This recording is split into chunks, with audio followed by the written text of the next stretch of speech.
All right, folks, I'm here at the boiling hole. Down there is Adam Davis and Austin Wallace. Austin's getting a little practice in, just gonna get back on his horse. I am here testing out my new yellow Nirvana, and looking forward to that. Finally found one in yellow. It's gonna be my race boat. So I've learned that it's best to try them out before the race.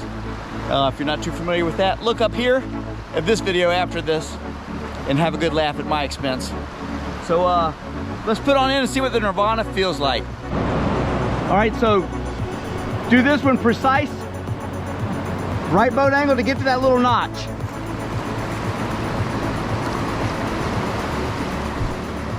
And the three of us had three different reasons for coming to the boiling hole on a Saturday when nothing else was running. Adam was bored.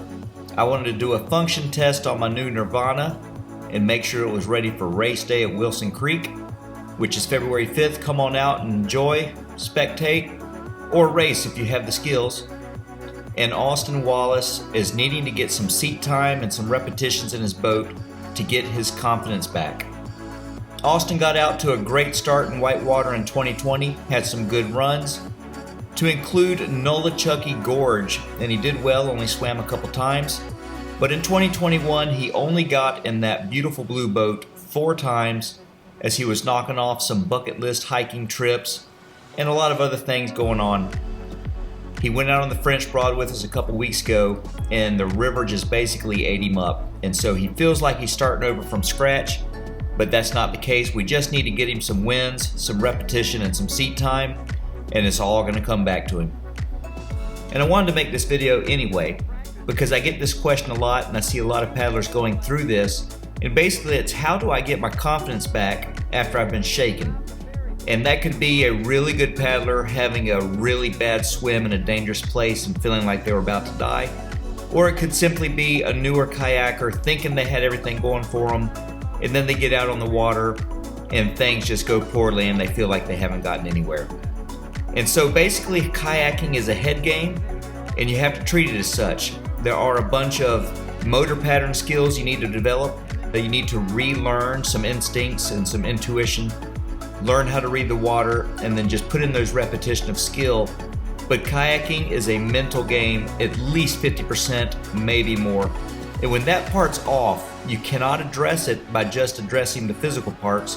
You do need to address the mental part of the game. And that's really what we're doing here today. Now, the answer to how do I get my confidence back, or how do I get my mojo back on the river, is as varied as there are personalities on the water. And there's really no one-stop shop for every paddler that's gonna work. But where I always start is going back to where you're comfortable and where it's fun. Just 100% comfortable, 100% fun, and keep it right there until you start to feel it again. And when you start to feel it, we'll start going up a little bit, and before you know it, you'll be your old self, you'll be hard charging, and hopefully improving even from where you were before. Now, if you can get with an instructor, if you can get with someone who brings you confidence, who can see what you're doing wrong, and who can help you through this, that's gonna go a long way. And when I get out with people on the water, I can pretty much tell if they're comfortable or if they're very tentative and defensive. And sometimes you just need someone else encouraging you, sometimes you need someone else dialing you back. And basically what I'm gonna do with Austin here is, I know 100% he has the skill to do this. So we're just gonna go run this sort of technical little route. We're gonna go to the right of this pillow rock, and we're gonna cut back left. And I want him to do that a couple times, and there's really nothing to it. What that would allow me to do is watch him in some active water and see what he's having trouble with. And I think I pretty much already know. I just wanted to verify. But Austin is having edge control issues. He's not trusting his edging, he's not trusting his brace, and he's paddling flat. And you can't paddle with a flat boat in whitewater for long, or the river will treat you in a bad way.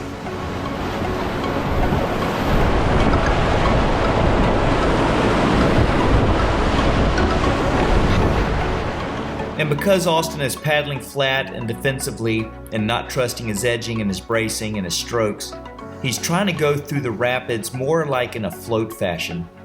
And here you see him catch an eddy on accident, because that's where the boat got pushed. He's trying to get out of the eddy, but instead of forward stroking into a peel out of current, he's back stroking. And while he's mostly in control, he's basically just paddling very tentatively, very defensively. And we can clean this up lickety-split. He's going to look like a brand new paddler in no time. We just got to get him trusting that boat. We got to get him trusting his edging. And we got to get him paddling and not thinking. And sometimes, especially for some paddlers, not thinking too much can be the most difficult obstacle. Kayaking is not something you think your way through as much as it is something you just do, kind of like a dance. You're just on the water dancing. You want to be able to go for a line and instinctually react to anything the river throws at you, but you want to do it in a proactive way, not waiting to feel something the river's going to do to you and then trying to react in the correct way based off what you know. That almost always leads to negative situations. You want to be proactive, you want to be really going for it and not thinking too much. And like there's a little bit of effort, like it didn't look shaky, but there's still that little bit of effort of trying to figure out what's going to need to be corrected. So go ahead and set your angle when you get in there. Left knee down. And then right knee down. That looked a lot better. So I'm getting Austin to go ahead and set his edging. You know you got to lift that upstream edge. Let's do that before we need it. And let's hold it through the duration of the ferry or the peel out. The alternative is that you paddle into a peel out or a ferry flat and that upstream edge grabs and then you react and try to pull it back up and then you're halfway in a brace, you're wobbly, you got the wiggles. And that just saps your confidence, especially if you're already a little bit nervous. You know you're out of control. You know you're barely hanging on. So I just want to get those reps where you charge across the current and you're in control. You never have a bobble, you never have a wiggle. And that's going to start leading to some wins that are going to make this 100% fun again versus just survival mode.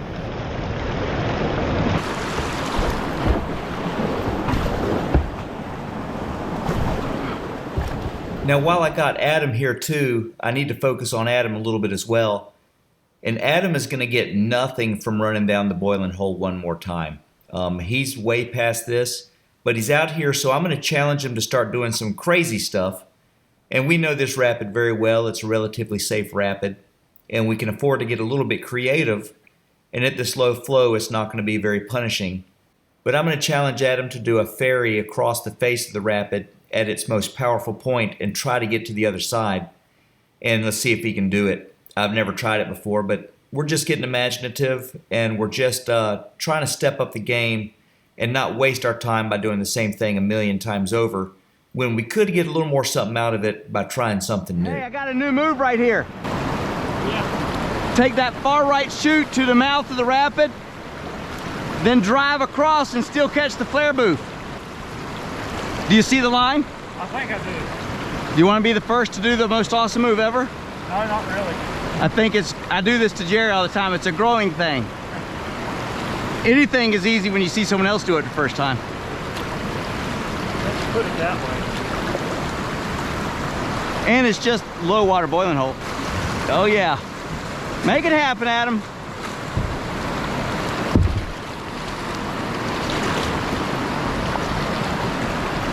Almost. You didn't drive it.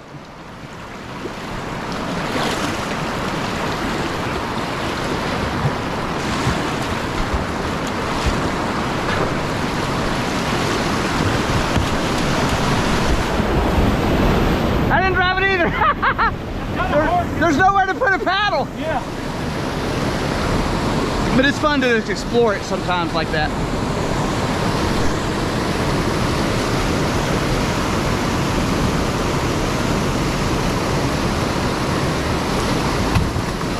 You're good. I'm here. I'm here. Oh. Grab your boat. Hold on to that. Hold my boat. Grab my boat. And you hold on to yours.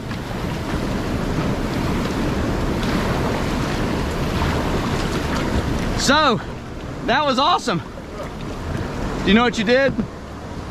You fell over in the air looking for your boost stroke because you missed it. You would have been fine. You're like, oh, right boost stroke, and boosh. Oh well. Did you take some water in? Yeah. Are you good? Yeah.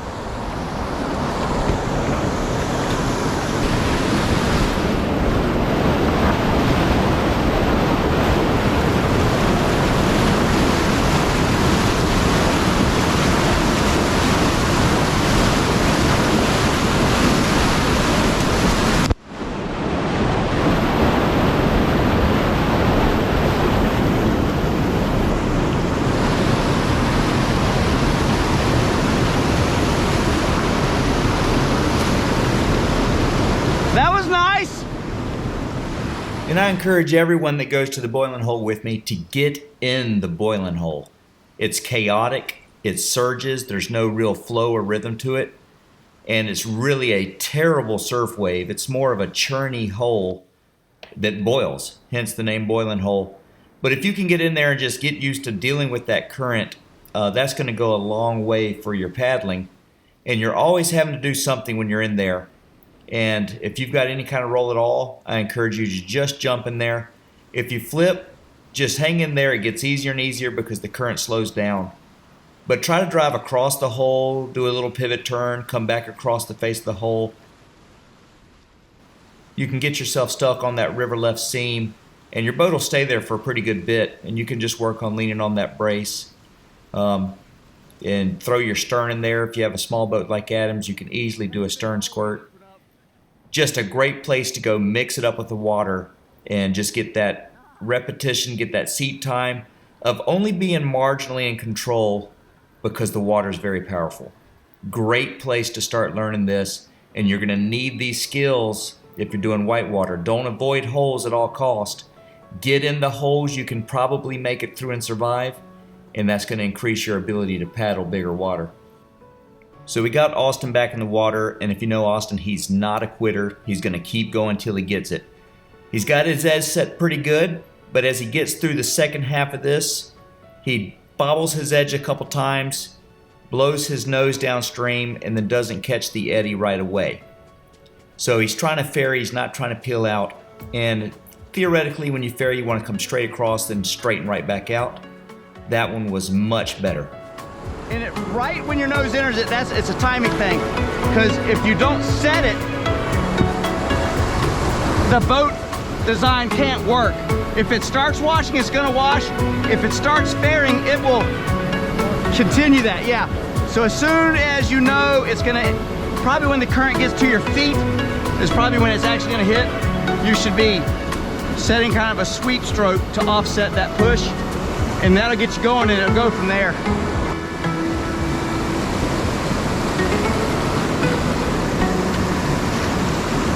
You were just too, go more upstream. As your butt comes out of the seam, one more downstream stroke.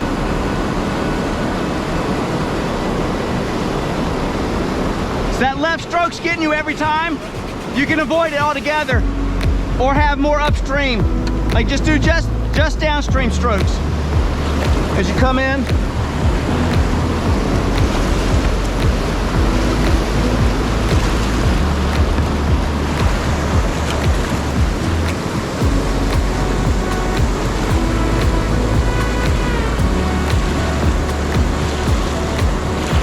one more, that's it. That's much better.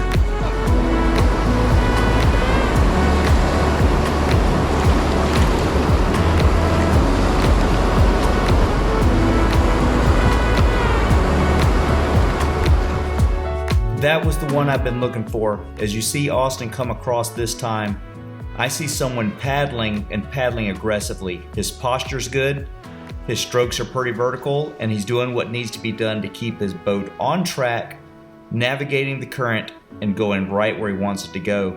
So we're starting to get those victories and those little wins that just explode your confidence, and it doesn't take much. And there you see him just flying through now time and time again. Each time looks like it's getting better and better, and he's controlling everything. And now that we have that confidence building, I want to put him in this slight little surf wave where you just have a chance to lean on your edging, to trust your brace, and really just feel that boat work and feel the edges and get used to that and get very comfortable doing it. And this is what took him from starting to get it to being very comfortable in the water this day. And this is the silliest little wave. But sometimes that's what it takes. This is the key that unlocked Austin into trusting his boat, trusting his abilities, trusting his paddle, and having a lot of fun. Like if you're not flat enough, it'll load. Like if you're too flat rather. It'll like, oops, as soon as it loads, you'll feel it like that. You want it to not load, just that's the current doing it. Either way, whatever you're more comfortable with. It's easier to be too much than not enough. If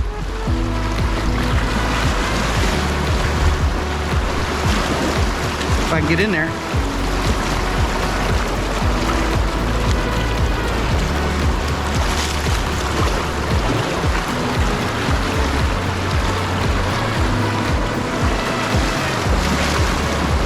You could just do this for an hour. Might be the best thing. That's just total edge control. And then moving those edges around.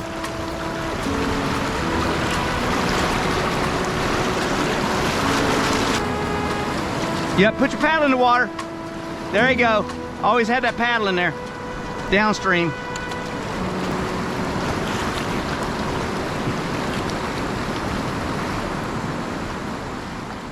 So here we are, the three of us, with all this nice water around, are sitting in this silly little ledge wave.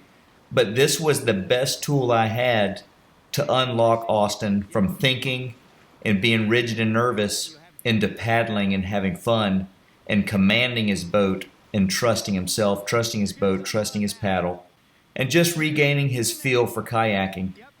And you can watch him in these next clips, and it's just like instant unlock of a paddler. It was really fun to watch, and I'll just let you see him start controlling this boat here.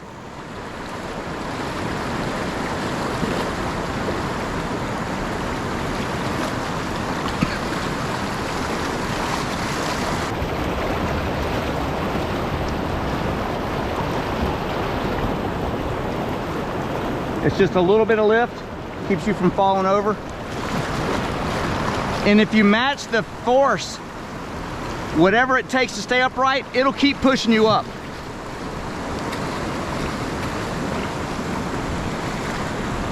Nice.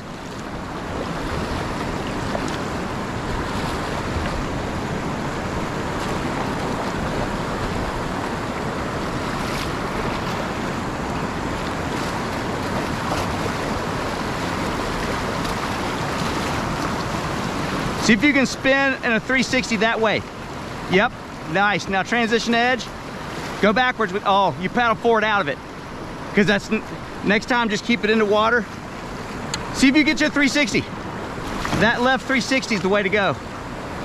You were nearly there.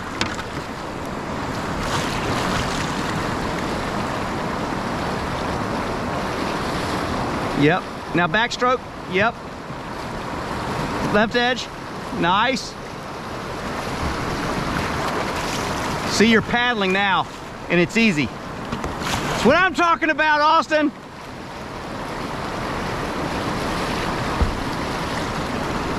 Oh, he's starting to like it. Very nice, you're still there.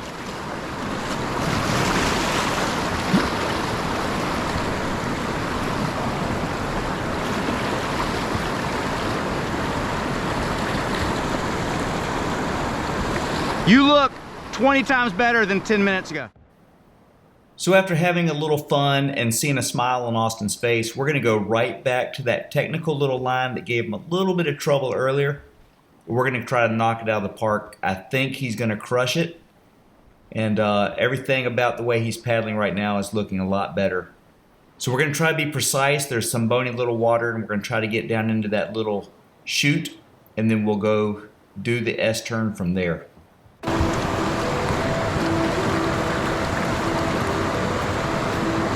That looked amazing! Yes!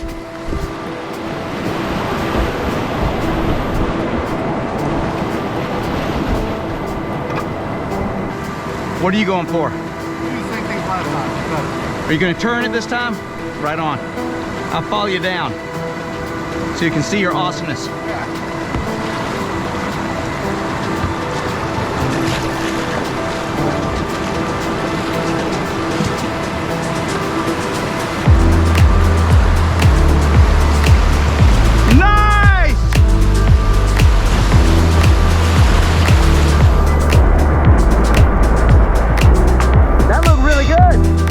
doing the great boat switcheroo of 2022, even though it's still only 2021. Got Austin trying out my Nirvana medium, though he would probably need a large. The main man Adam jumping in a Flying Squirrel 95 for the first time. I think it's got a lot of stern in it. It's got a lot of stern. He's trying to figure out how to stern squirt that. Lots of water is all I can tell him. And I'm trying out the Antics 2 large. It's in party mode, but I might not have enough party on me to make it do it. We'll see. So let's go have some fun.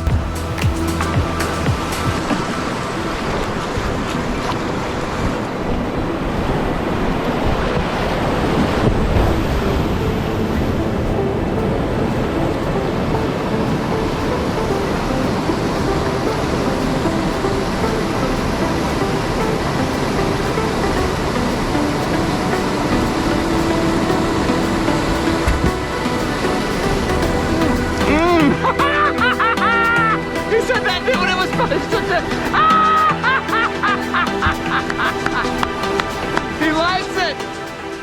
Now this was Austin's personal best booth ever. His stroke was a little early, but everything else was good. He commanded his edges off the drop.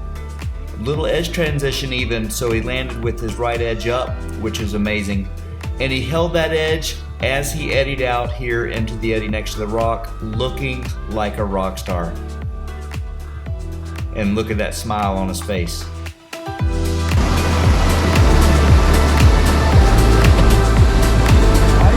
I mean, that's, yeah, there's that edge. See, it's catching him too. It is. It's really nimble. Let's see what I can do in the old Antics.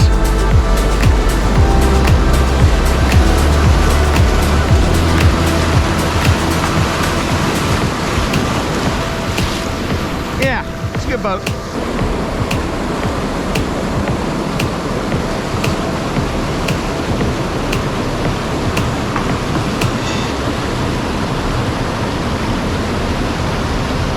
The boat is a beast. Yeah.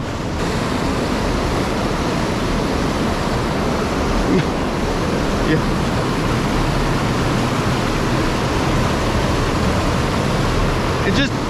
It's a tank. It is. How long is this boat? 9, right at 9. It's the remix with top deck volume and a little more rocker. I've never paddled one of these outside the pool. Yeah. I'm telling you, like, as I paddled out, I was like, man, that is a good boat. I was telling you just the other day. Yep. I just my pack. Taylor hates it so much. It's got stern. He likes the slalom action. He likes to dip it and pivot turn. That one does not pivot turn. It's surprisingly nimble. It's super nimble. Yeah. Get just to the other side of the seam, then spin it, come right back through the seam. Oh yeah, I'll try to. I don't know if I can. It's easy.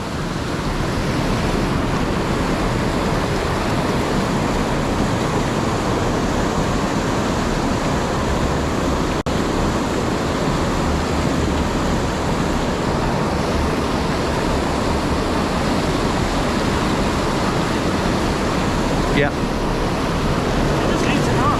Yep.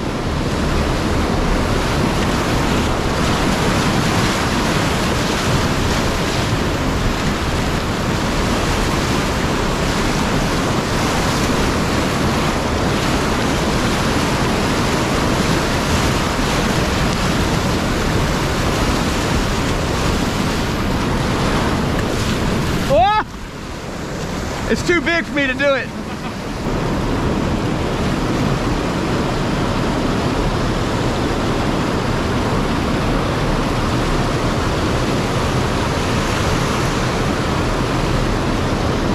Bye-bye, squirrel!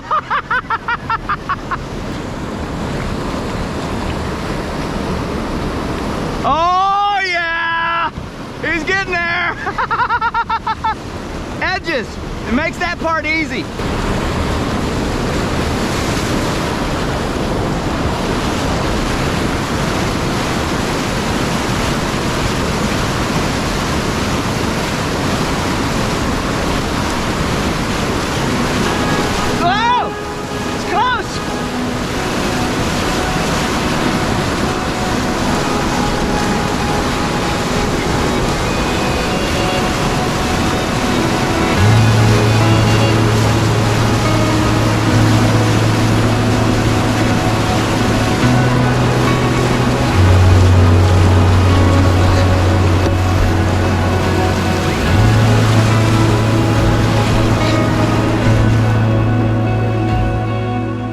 So if you ever feel like you've lost your confidence on the water, or maybe you're just missing a little mojo, dial it back for a day, get somewhere where you're really comfortable, where things are really fun, and work on whatever it is that's giving you trouble. And work on it till it starts to click. Work on it till you start smiling again. And I think you'll be ready to take it back up a step. Austin's last run through the S-turn, the way he's paddling, the way he's controlling his edges, this is what getting your confidence back looks like.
Just remember you're not alone if you feel like you've lost your confidence.